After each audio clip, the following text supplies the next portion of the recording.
Jula Juli.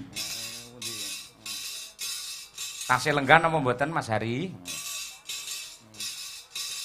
Mboten enten? Mboten. Oke. Ada? Pundi? Pundi yen wonten monggo pinarak mriki. Nika kula caos wekdal ngapunten wau nggih limbukan wekdalipun suk-sukan nggih. Oh nggih mriki nggih. Monggo Pak Hari wae. Beli hari.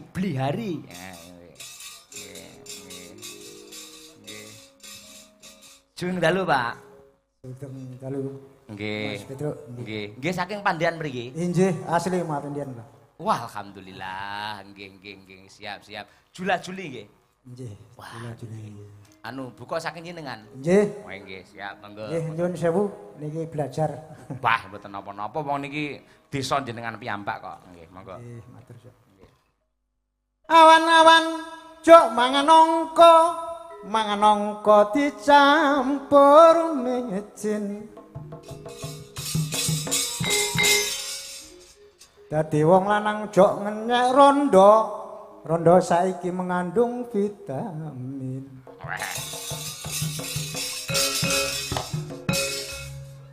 Ngono kuwi cuma guyonan.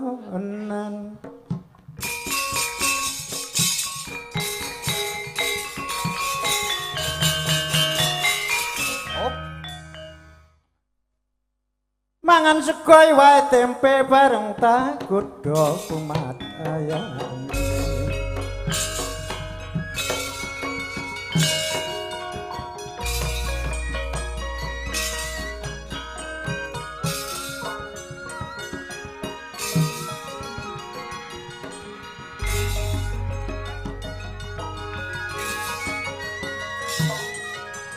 Sugeng dalu para pamirsa jalaran istri anan tuwa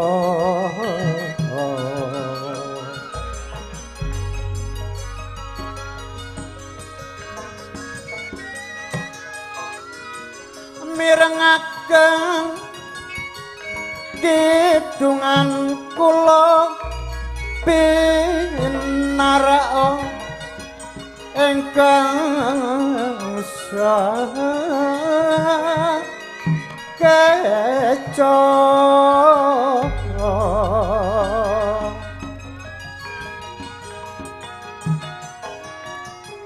sampung dados totolan cara menawi lepat nyuwun purwa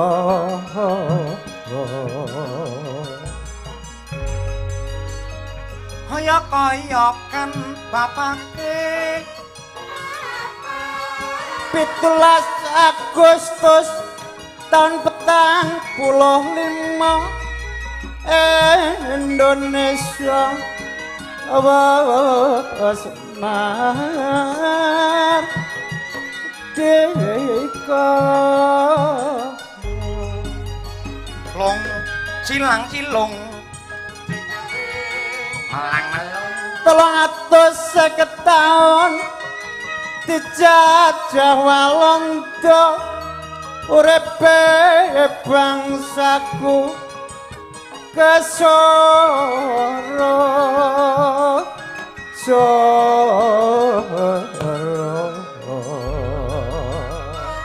sandang pangan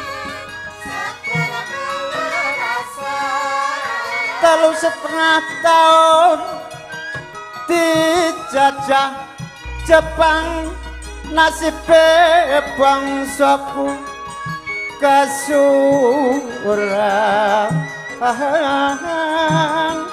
surang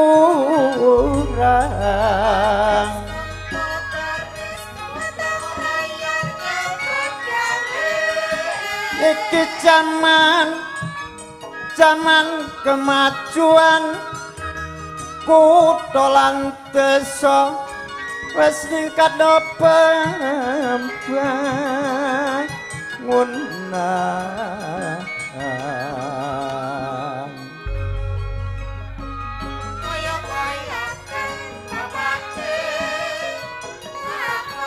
sing dibangun ing segala bidang tempat ibadah aja ketinggalan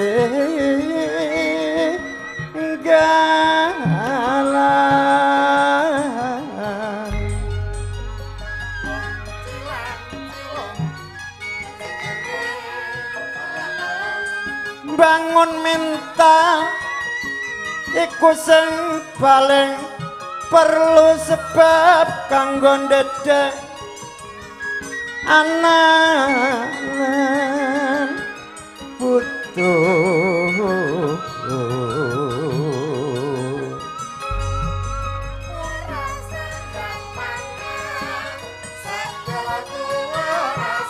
mula nek ndedek aja sampai keliru supaya generasine cek tarap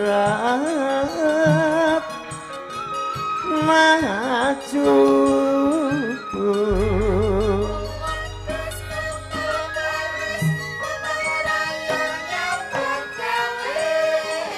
pamonge maju rakyate bersatu nana kampung sing peteng dipasang lampu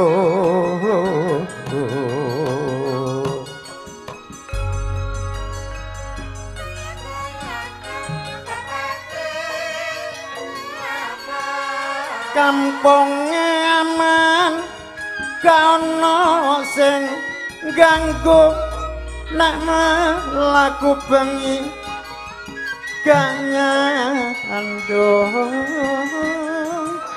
watu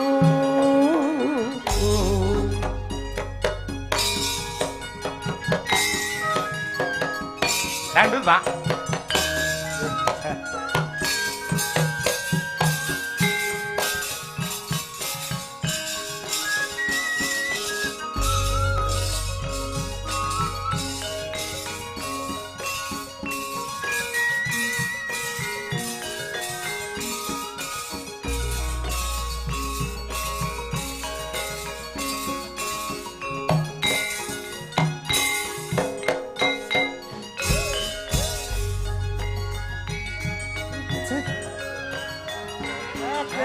lo sawone dipangan uler elo wong bodho kok ngaku pinter dudunan lali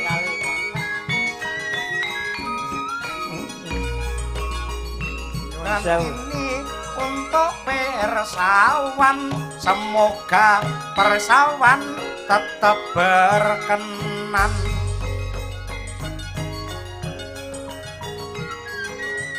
Cekap senanten siairan kula menawi lepat nyuwun ngapura.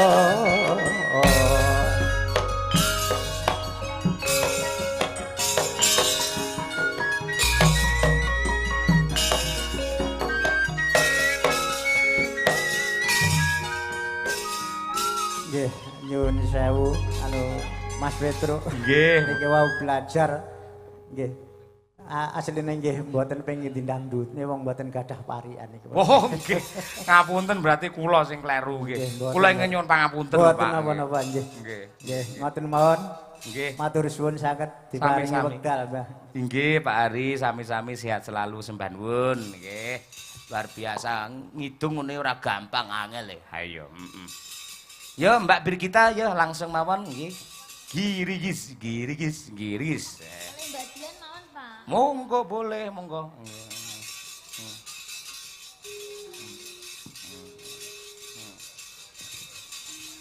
Girigis. Oh, kae toh nggih. Elingan aku ayo Sing nggih. pundi coba? Sing pundi, Pak? Kari manis, kencing manis gitu. Ayo. Nggih. Wis ditulis karo kanca-kanca wis aman kok. Yo. Engko diaturake Kirgis, yo.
selamat awit kersane Allah. Nggih.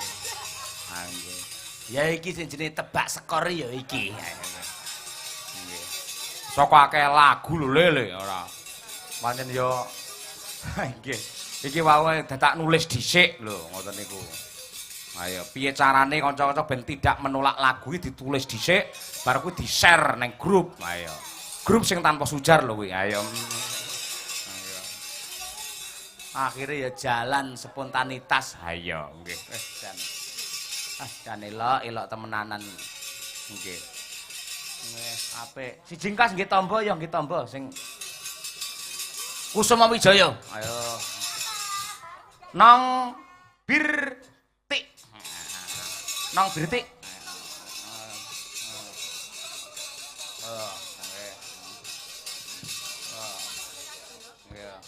Nggih nempel iki mau. Ayo nggih.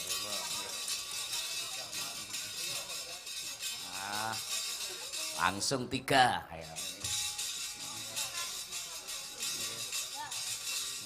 Oke, siap? Oh ye? Ayo. Oke. Yuk, diaturake yuk. Coba kaya apa? Ya, yuk.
Terima kasih. Nggih. Mbak Winong, Mbak Birgita karo Mbak Triastuti. Nggih. Wis luar biasa enten kirange Pak Lurah, nyuwun pangapunten ingkang agung. Nggih. Wis muga-muga sedaya pinaringan slamet wilujeng lan rahayu. Nggih. Ya, saiki ade nyengkuyung karo bapak sing pancen ya wis duwe tekad sing kenceng lan gembleng anggene mbangun pura kencana. Ya, nggih. Ya muga-muga bisa muarakapi tumrap sak kabehe. Tegese bapak anggene ambangun pura kencana ora mung mligi kanggo pribadine dhewe, ning kanggo srana ngangkat marang kamulyane sagung para warga ing negara Ngamarta. Kaya ngono kuwi nggih. Yo ngadhep ana ngarsane bapak. Yo ayo.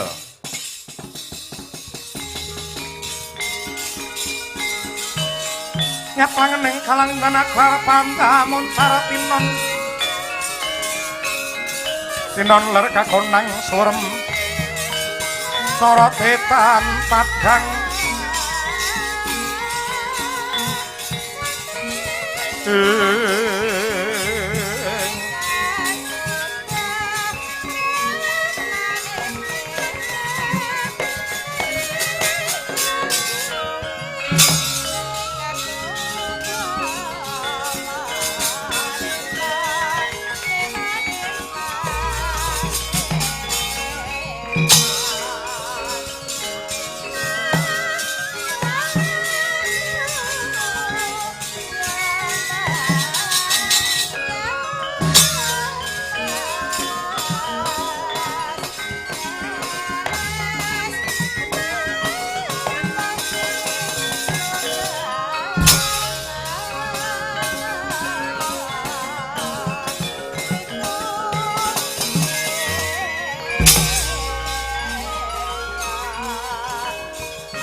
sumundo mataris Gusti kaning kalbu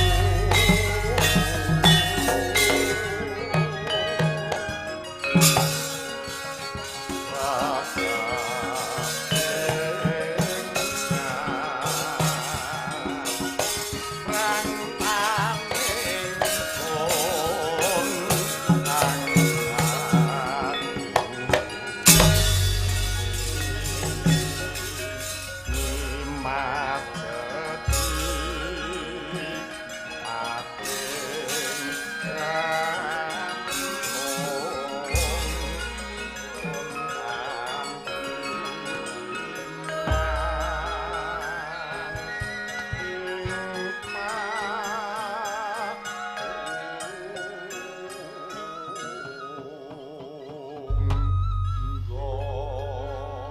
Bathari Sri, kurangane apa nilotat saka anggene tansah leladi nuhoni mrih mareming rasamu?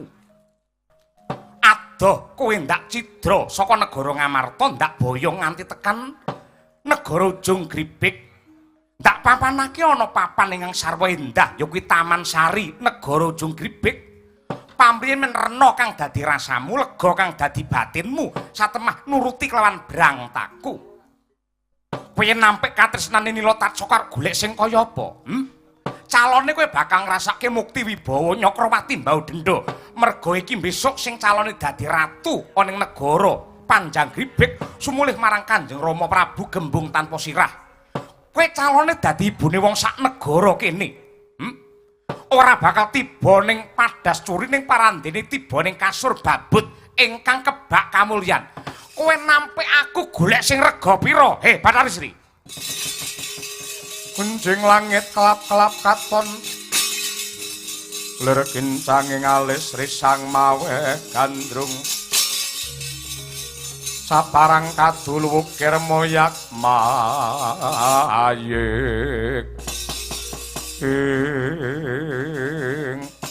nilotat saka wong kang kaya kowe cetha lamun to kowe wong lanang sing ora idep isin wis cetha pratela lamun to katresnan mung ibarate kaya keplok mung tangan siji parandene isih nekat kaya mangkono tur dasare anggen mung rudha peksa kelawan wong wadon aku nggo glandang nggo rayak saka negara Ngamarta cetha lamun to nuduhke kang dadi asoring budimu mula wis dadi sumpahe Bathari Sri yen nganti kowe morang tata wani nyenggol kelawan busanaku bakal ndak obong kowe nyenggol kelawan kulitku bakal ndak beset luwih becik tak entengke patiku tinimbang leladi kelawan priya sing kaya dedapuramu iblis lanat kowe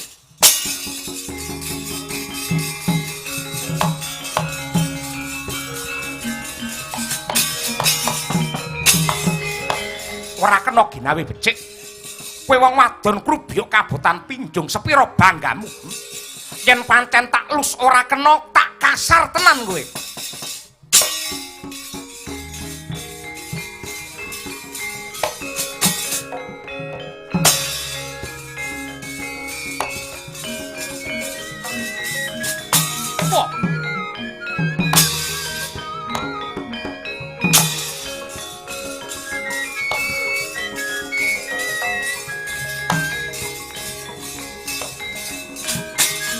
Oh. Wah. Ha. Wah. Wah. Oh.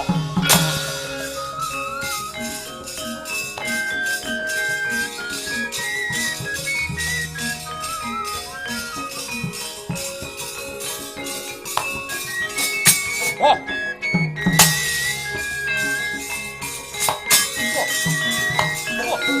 Wah, wah. Ah, sandang nih. Wah.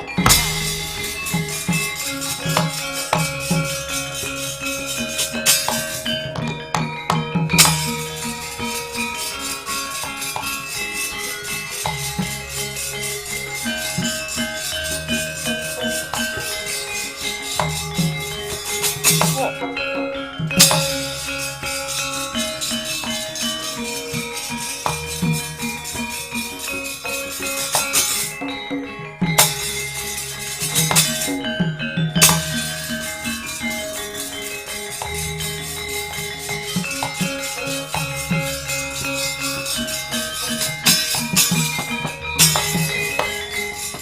Anut lakune Kurawa ing nguni patine sang abi manyu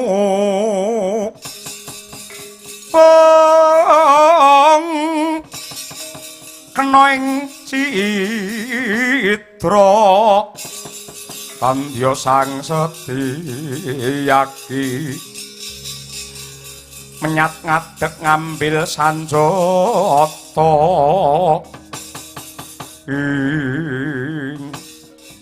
ana satriya bagus nglemah bengkah nyelo-nyelo ganggu gawe anggenku ngungkrum kelawan Bathari Sri sapa kowe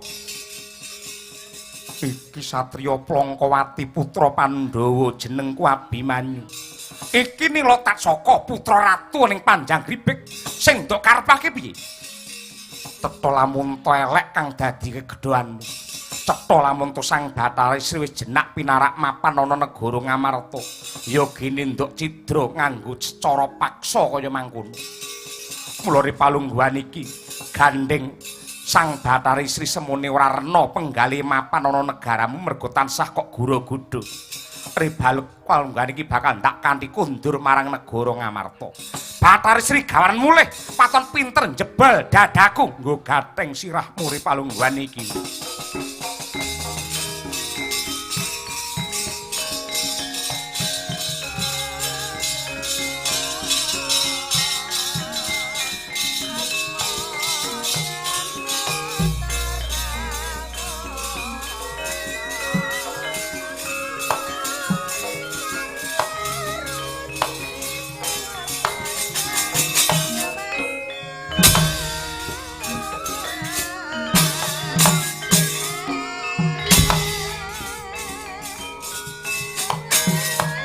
Oh!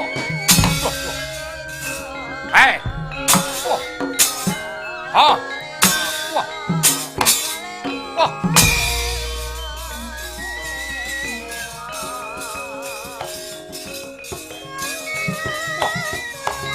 Wah!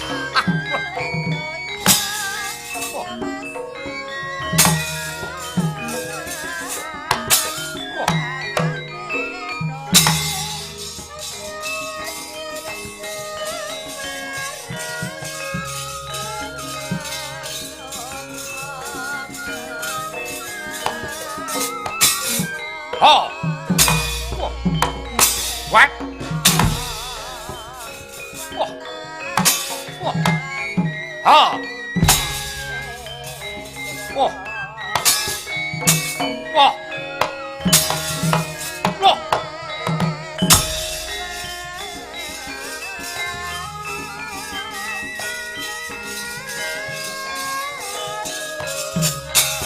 Oh!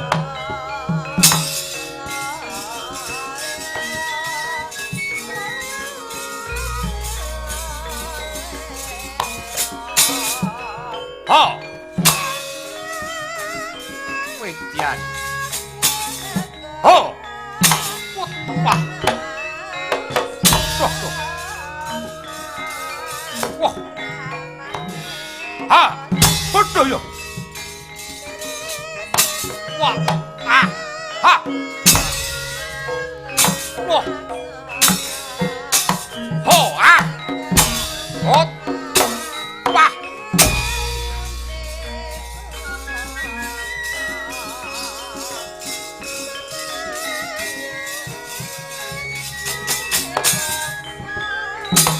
Longgo parung bredel jaringamu.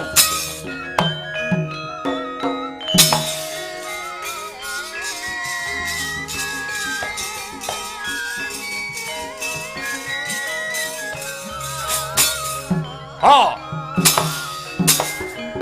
Oh. Oh. Hey. Oh. Put. Ha.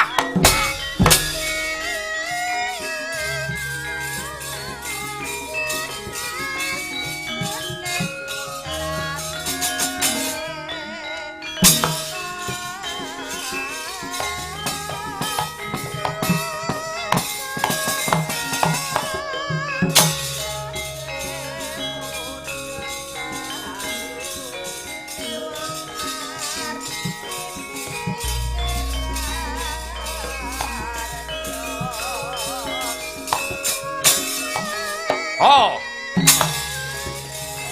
Oh. Wah. Oh. Hat.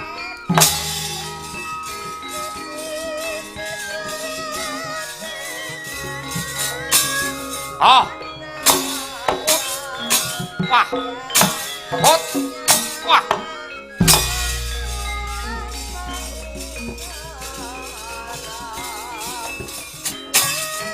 Ho.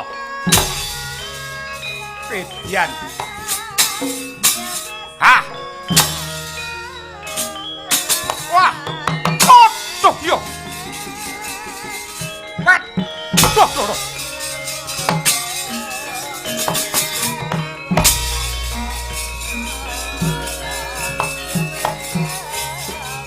Wah. Wah.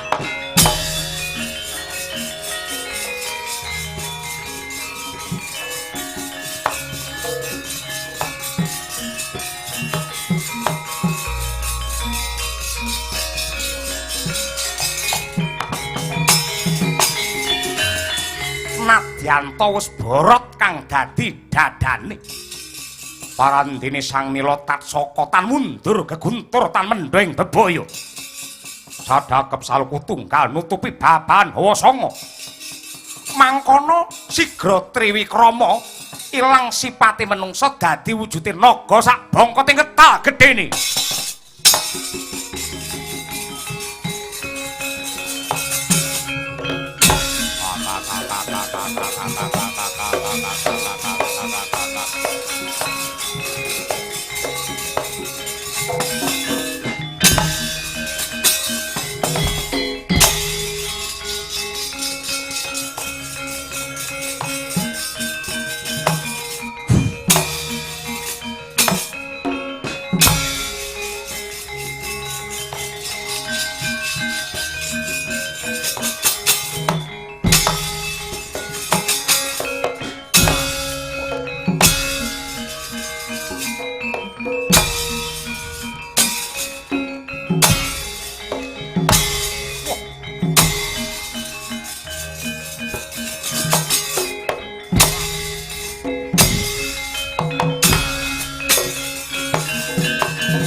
Rekata sang Gatotkaca kinon mapakaraka suta tekapira Kresna parta manah harmuji saktinira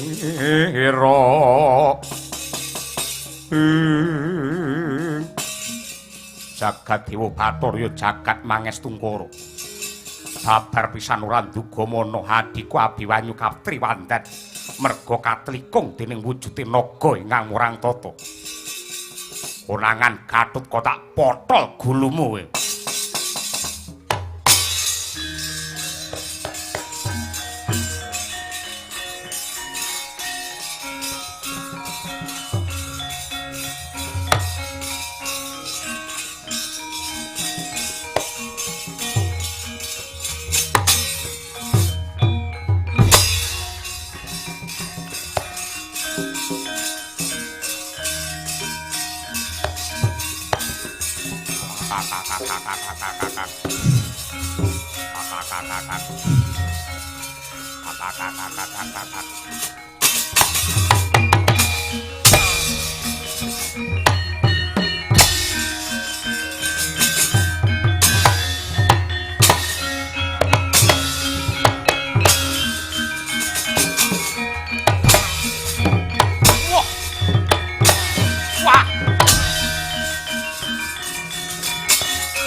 Oh!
Suramrata Jayamrata gerbuten aku. Ora nggondro sepira. Ayo Tatsaka tandhingono aku. Aduh Raden. Kula ngaku kalah Raden, kula nyuwun pangapunten Raden. Monggo menawi badhe angasta lan ambayongi dumateng Sang Bathari Sri kula mboten badhe swala. Nanging kula nyuwun gesang Raden. Apa kaya ngono kuwi jiwa Senopati? Senopati lamun to sajroning palagan tinimbang bali wirang luwih becik dadi bathang mboten Raden. Menawi kula pecah benjang menapa kula nebus dosa kula Raden.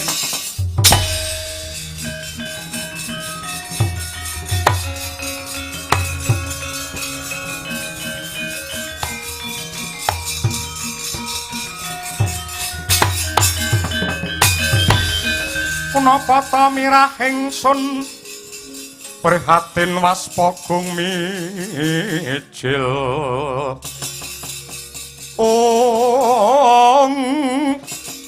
tuhu dahatan po karya sengkan rinemekan Gusti gelung rinu sak sekarnya oh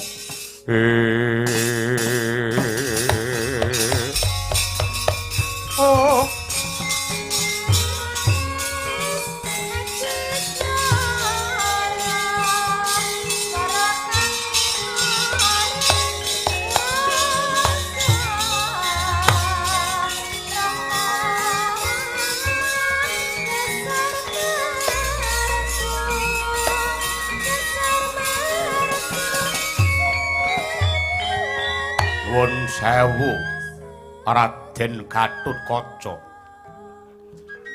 Dipun tepangaken kula menika ratu ing Panjang Gribik inggih ujung Gribik. Dene jejuluk kula Prabu Gembung tanpa sirah. Ingkang badhe mangpejahi menika anak kula Punila Tatsaka. Kula ingkang nyuwunaken pangapunten sedaya kalepatanipun.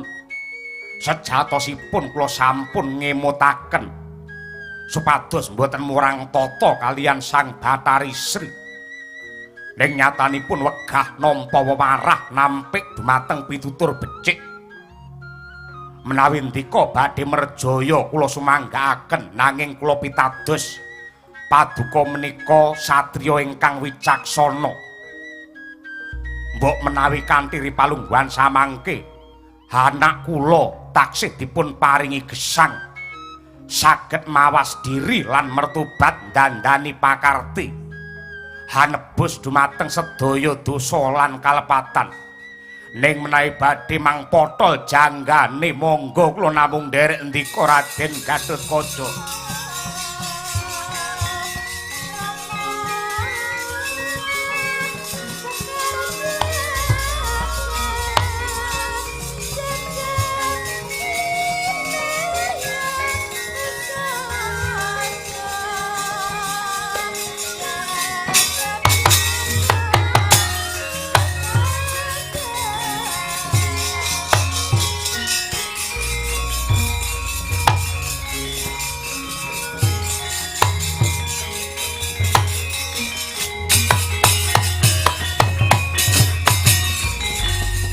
Kula putraning sun sira iku wis wanci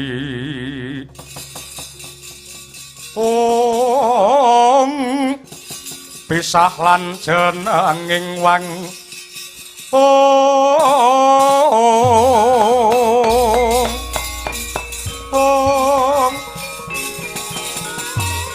aduh Rama nembe menika Rama kula ngertos satriya ingkang hambekipun luhur kados Raden Gatotkaca ketitik paring pangapunten dumateng dosa lan kalepatanipun Nila Tatsaka Rama. Kowe tak kandhani ora mung Raden Gatotkaca wiwit saka para Pandhawa lan kabeh putra-putrane nadyanto satriya ingkang Surasekti Mandraguna ning parandene banget anggene asih lan tresna marang sapa wae lan apa wae. Yen kowe gugu karo gunemane wong tuamu ayo ripalungguhan iki sowan utawa mlebu ana laladan negara Ngamarta. Gedhe labuhe Sang Bathari Sri sawetara suwe lenggah ana ing negara Panjang Gribek dadi lantaran murahing pangan lan uga ngrembuyungi tetanduran tumrape para tani. Iki wektu sing prayoga kanggo nebus dosa lan uga genti labuh karo Sang Bathari Sri Nilotarsaka.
Timo wang-wang kunta kumbul patang kedhe kang sayang gongkara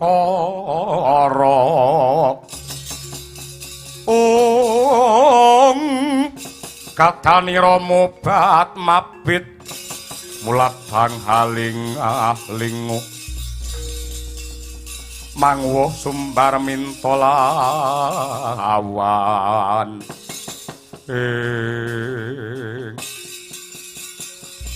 panjenenganmu ki sapa Raden? Diwanuhake satriya Jodhi Pati Panenggak Pandhawa Werkudara. Kowe krembyah-krembyah buta saka ngendi? Ala tanpa rupa kula menika ratu saking Panjang Gribek. Kula pun Prabu Gembung tanpa sirah. Ana wigati apa kowe mlebu ana laladan negara Ngamarta? Kula ngertos bilih ripalungguhan samangke Sang Bathari Sri sampun kundur wonten Ngamarta. Gandeng sampun sawetawis Sang Bathari Sri lenggah wonten negari kula ndadosaken kesuburanipun bumi. Kula kepengin ngaturaken panuwun, kepengin labuh labet bab kasetyan dumateng panjenenganipun. Ora perlu kakehan gunem. Aku wis apal watak wantune buta mesti butah buteng aniaya. Kowe mulya kowe minggat aja ngambah negaraku ndak mare kisruh mare gendro. Mboten Raden saestu. Kula namung badhe ngau pepadanipun Sang Bathari Sri badhe leladi Sang Bathari Sri. Janji ora minggat apa njaluk udel-udel wadukmu wah ngejak geger sampean.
Wah!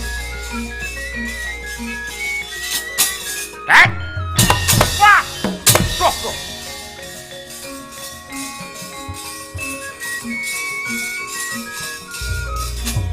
Wah!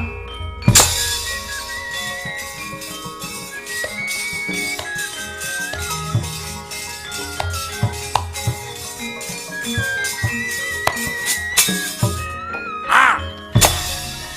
Oh, Oh! What? What? Loh.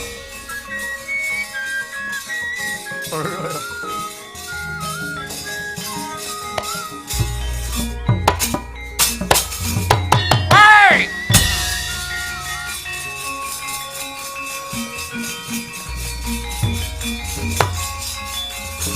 Ah! What? Oh!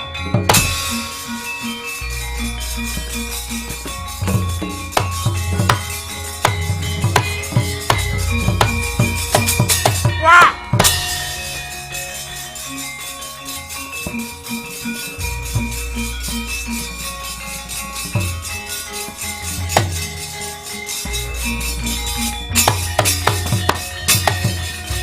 Mangkahan grosro sasumbar lindu katar bumi konjing kumaludo kuntara ketuk umup kang coloni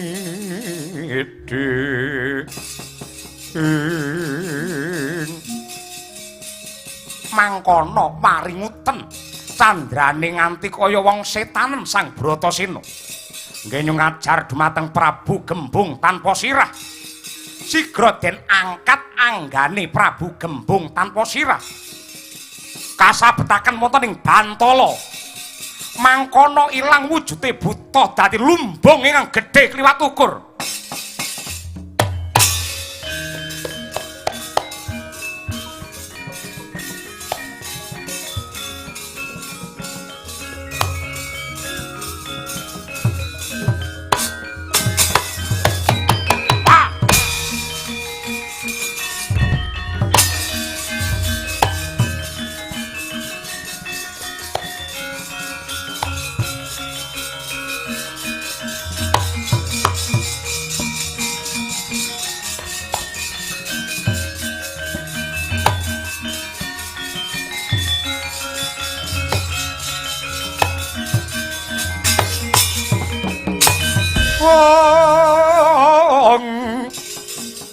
mangan jur lakune angin gugur agraning ngarga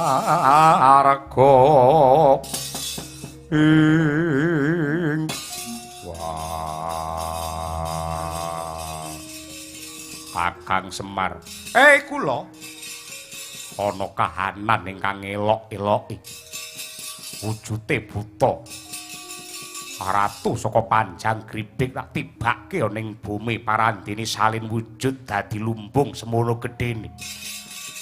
Kula wau sampun gatekaken anggendika bantah kalian Prabu Gembung tanpa sirah. Nadyanto niki buta, ning menika anggadhahi budi pekerti lan ugi niat ingkang sae anggenipun kepengin ngabdi dumateng Sang Bathari Sri. Ning mbok menawi menika sampun dados pacangane kodrat. Carane Ratu Buta kala anggenipun ladi dumateng Sang Bathari Sri nggih dados lumbung menika. Lumbung niki wadahe pangan mangsekseni niki kula wenehi jeneng lumbung silayur.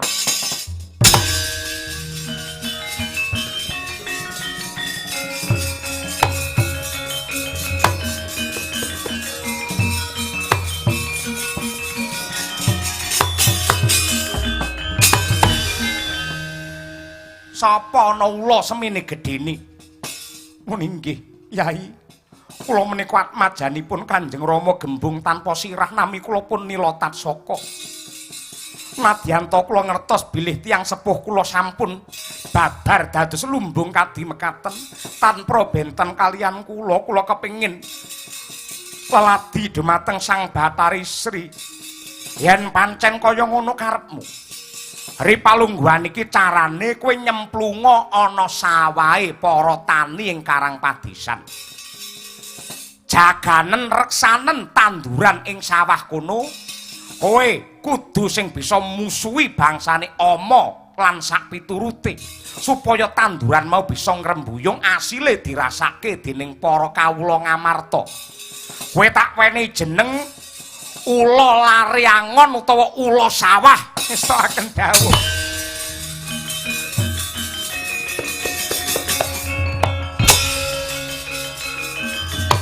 Mang beto lumbunge, Den.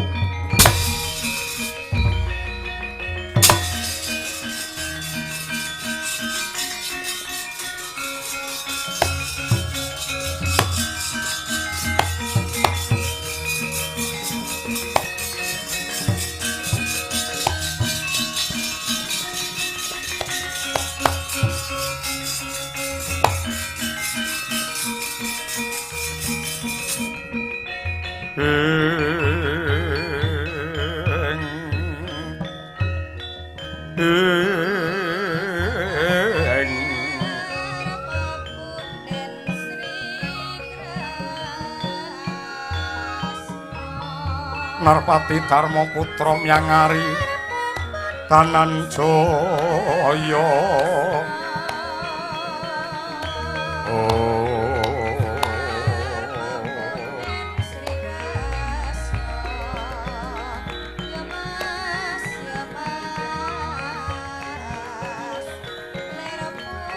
Maturing Raka Narendra Harimurti.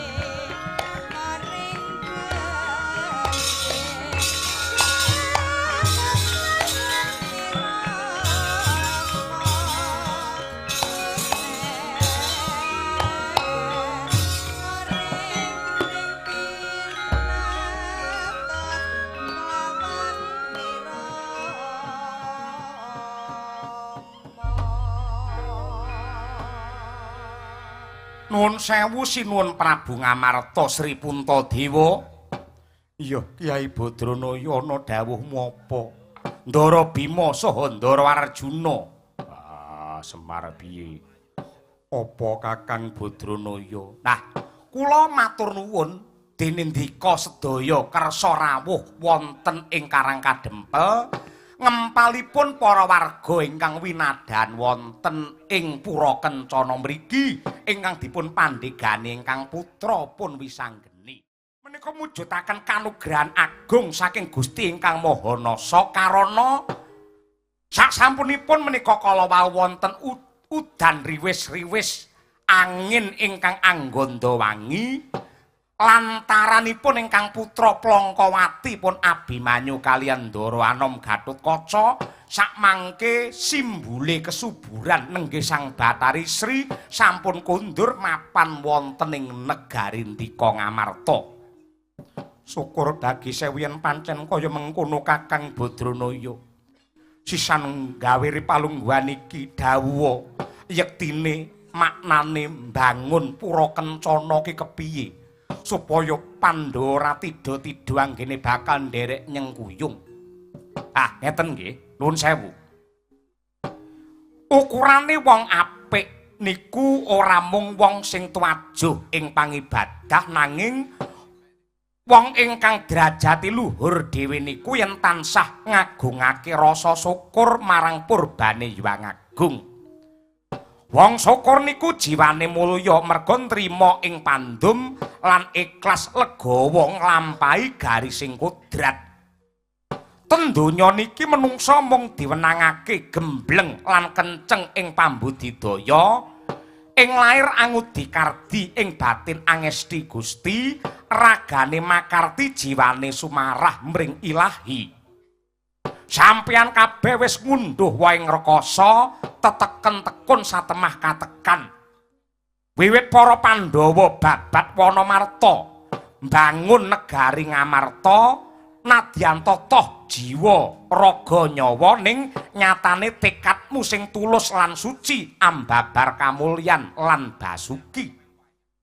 Sampeyan kabeh kula undang mlumpuk wonten ing mriki pampriye supaya ora mung ketungkul seneng lan marem nanging coba mangweningke ciptamu. Men sampeyan tetep percaya yen pangeran niku maha welas lan asih lan boten pilih kasih. Kabeh dumadine lelakon niku yektine kanggo kebecikan lan keslametane titah ing alam donya nganti ndelahan. Kejawi saking menika, pangeran ugi sampun paring dawuh ingkang suraosipun menungsa sing pinter syukur yekti nikmate saya bakal tambah lan tambah barokah mekaten. Mila saking menika, yen sampeyan kabeh kula jak mbangun jiwa, kula jak mbangun babakan ingkang luhur kanthi gedhekake rasa syukur lan tafakur kaya ambangun regol gedhe ingkang tumuju ing kamulyan lair batin nenggih pura kencana sampun ngantos tida-tida. Niki gegayuhan kangge mulyake kabeh wong sak negara Ngamarta, mumpung negara muri palungguhan iki umure ya wis ora bocah meneh, umure wis ora enom meneh, ning wis kaya dadi wong dewasa. Yen perlu dadi wong tuwa, mula kudu wicaksana sampeyan lenata marang negara lan nentremke kawula.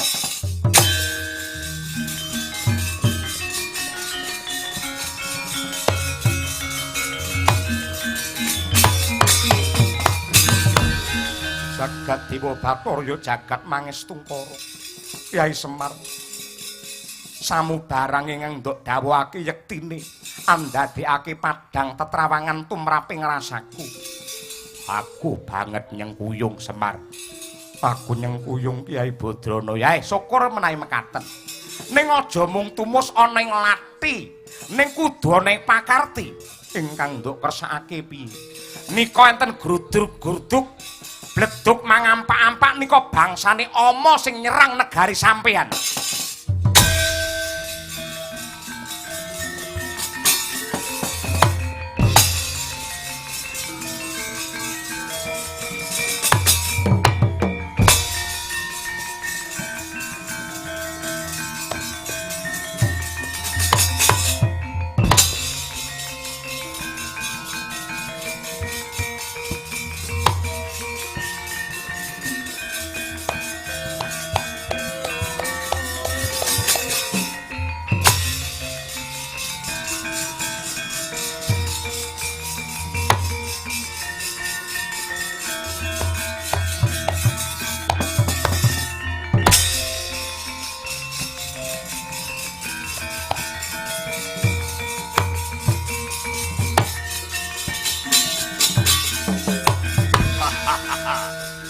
Sapa wong ganteng kliwat ukur? Panengah Pandhawa Raden Arjuna kuwi sapa? Iki Prabu Tikus Jinada saka Gunung Cumbri. Tak ora arek tandurane para among tani Ngamarta. Karepmu piye?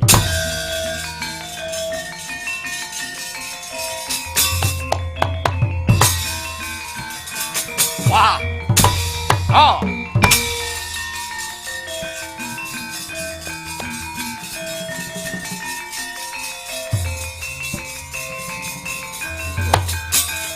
Wah. Wah. Hey. Wah. Ah. Oh. Ah. Oh. Oh. Wait.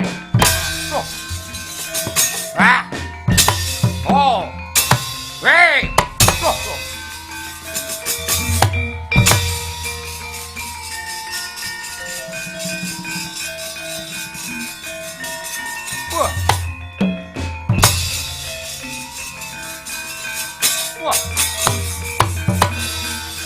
bakal nyemplung sawah ene ula semene gedene. Aku ula lari angon ya ula sawah sing reksa tandurane para tani. Amingkat idak-idak yo.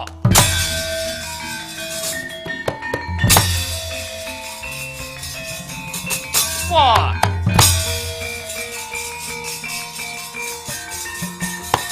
Wah. Hei.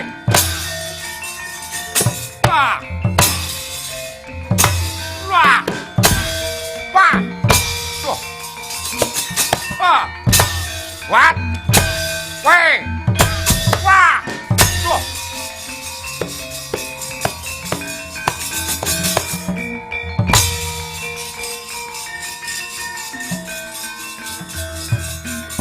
Wah. Wah.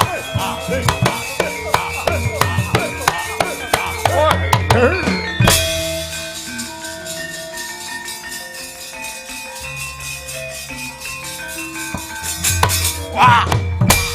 Whoa. Hey.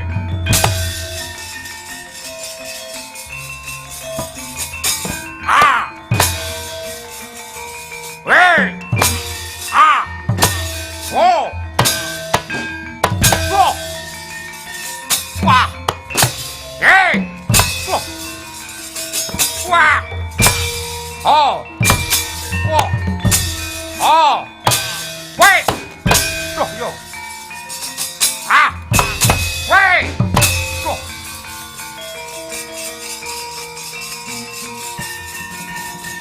Sapi gumarang tanding ngono.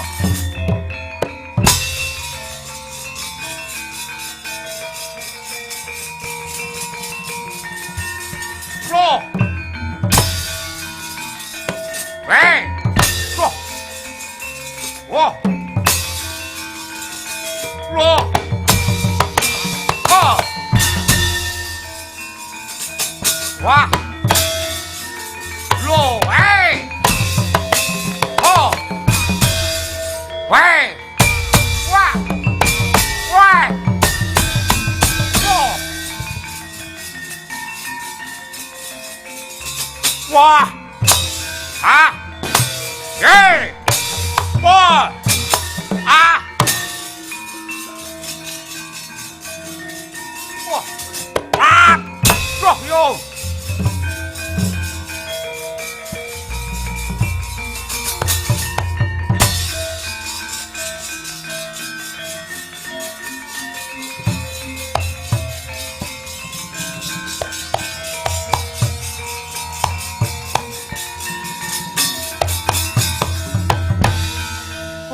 Kumyak syukur kanggo tunggal sedulur kala wijarada pancen wis dadi tandha yati sakumpul pati rasa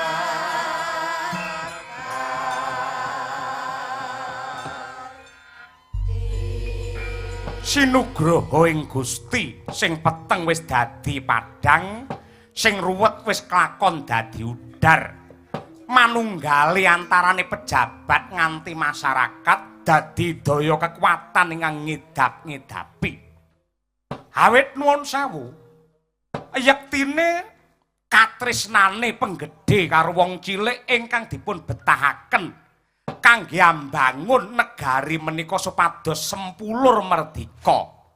Mongko sakjroning wong tresna mesti ndongake wong liya. Yen ndongake marang awake dhewe niku lumrah, ning lamun to gelem ndongake karo wong liya, gelem ndongakne marang negarane, gelem ndongakne karo pimpinane lan pimpinane gelem ndongake kalih masyarakate niku yektine mutiarane menungsa. Lah mugi-mugi karharjan kamulyan lan ugi kesuburan ing negari Ngamarta ancrambahi dumateng keluarga ageng warga masyarakat ingkang lenggah wonten ing pandheyan maos pati magetan ingkang dipun pandhegani dening Bapak Kepala Desa Susilo Budi Santosa wontenipun namung hayu lan rahayu rampunge wayangan sedaya pinaringan wilujeng nir ing sambikala sembodo kang jinangka rahayu kang tinemu basuki kang kaesti. Dene kula Semar ingkang ngayahi wajib ngrumaosi kathah ing reh kalepatanipun mila nyuwun gunge samudra pangaksami slameta sing nanggap slameta sing ditanggap slameta sing mirsani tanggapan.